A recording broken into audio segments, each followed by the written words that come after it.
turned my grandparents' property into a successful wedding venue. My sis booked it without telling me, and now our mom is harassing me for not canceling another couple's wedding.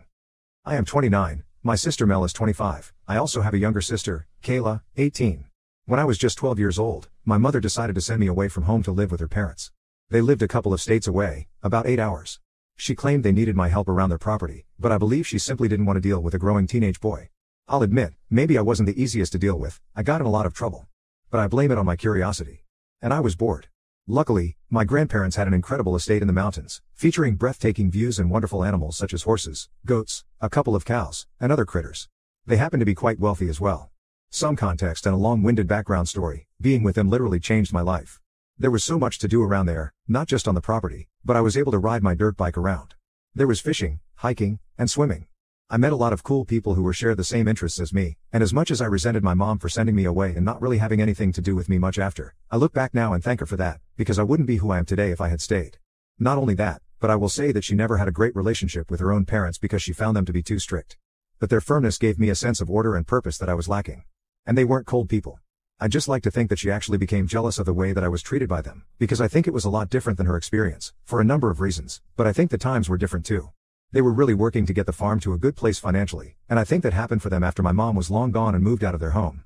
But I think my mom saw how I was actually flourishing with them and really hated that. And in turn, hated me. But yeah, we just didn't have a relationship with each other much after I left.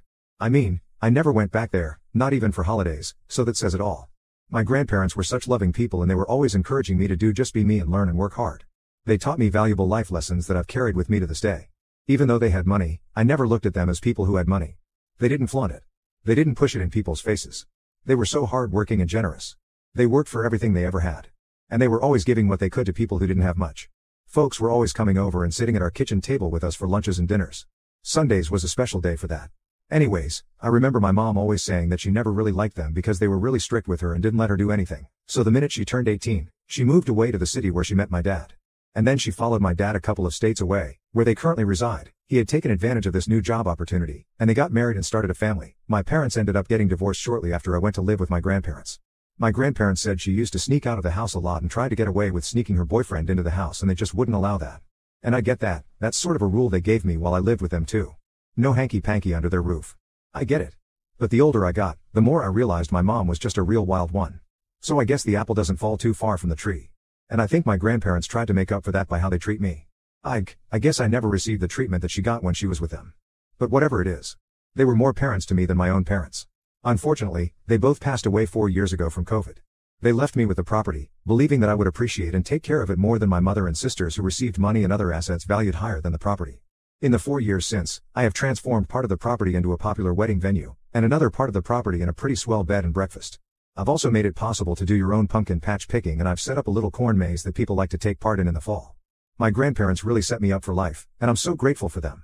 I really tried my best in the last 4 years to make this place enjoyable for everyone. I still try to do Sunday brunch here as well for anyone who wants to pop in. I've really worked to keep that tradition alive.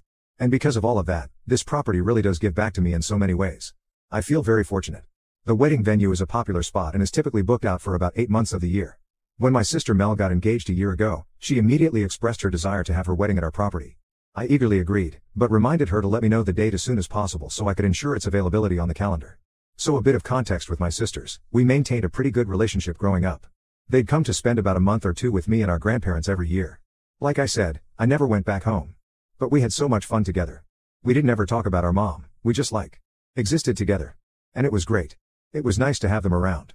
But as we got older, Mel stopped wanting to come, and Kayla didn't want to come if Mel wasn't coming. But we still tried to talk on the phone and text and video chat when we could. Anyways, I never got a date from Mel, which was frustrating. I started getting anxious and followed up several times. I kept asking her to the point where I was even annoying myself, and she would brush me off. She'd be like, "Oh, I'll ask George, her fiancé." Well, 3 weeks ago I get the wedding invitation in the mail. The invitation says the name of my property and the address, along with the date and time that she never confirmed with me. The date is August of this year. My heart drops.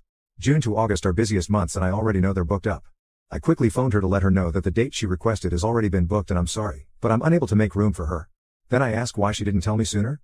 She apologizes and tells me that she's just had so much on her mind and she feels stretched then. And I say, "Mel, I told you that you had to tell me right away because this place gets booked up 8 months in advance." She starts crying and she says I need to work my magic and make this happen because she thought she told me the date. She's put all of the deposits on the caterer. She's not using our caterer BTW. She's using an outside caterer, she photographer, and whatever else. She said she sent out the invites to over 200 people already. I said, Mel, the weekend you want is already booked and they've already put their deposits down. They left us a deposit 9 months ago, in fact. I can't just cancel their wedding when they were responsible enough to get their venue sorted out. Well, she calls me selfish and she said I'm ruining her whole wedding and there must be something I can do. I took a deep breath, trying to steady my emotions as Mel's accusations pierced through me. I never wanted to disappoint her, but I couldn't ignore the commitments I had made to other couples who trusted me with their special day. Mel, I'm truly sorry that this has happened, but I can't just cancel on another couple to accommodate your wedding. Mel's sobs echoed through the phone, and her words came out in between what sounded like hiccups. But this is my dream wedding, and everything is falling apart now because of you. And I said because of me? You didn't send me the date when I repeatedly followed up with you. This is on you. She starts sobbing and she tells me that Grandma and Grandpa would be so mad at you. Taking a moment to collect my thoughts, I spoke firmly yet calmly into the phone. Mel, I understand that this is important to you, but you need to understand that I have obligations to fulfill as well. I'm running a business here, Mel. I can't just disregard the commitments I've made to others who have entrusted me with their special day. I told her that she needs to figure something else out.